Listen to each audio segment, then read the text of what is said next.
آقا نبی پاک صلی اللہ علیہ وسلم اپنی بیٹی کے گھر تشریف لائے تو سیدہ کائنات سلام اللہ علیہا نے اپنے اس شہزادے امام حسین کو آپ کی گود میں رکھا۔ اس لمحے آقا نبی پاک صلی اللہ علیہ وسلم نے ایک دعا مانگی، اللہم آت الحسین صبرا و اجرا، اے اللہ حسین کو صبر اور اجر عطا فرما دے۔ تو حسین نے صبر کر کے بتایا ہے۔ 11 ہجری کو تاجدار کائنات کا وصال ہوا، حسین نے صبر کیا۔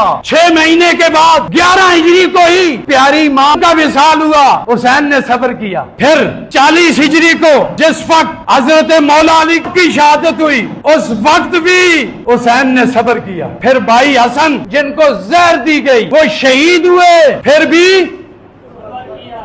بھی صبر کیا۔ اللہم آت الحسین صبرا و اجرا، یہ حضور نے ولادت کے وقت دعا مانگی تھی، حسین نے صبر کر کے بتایا۔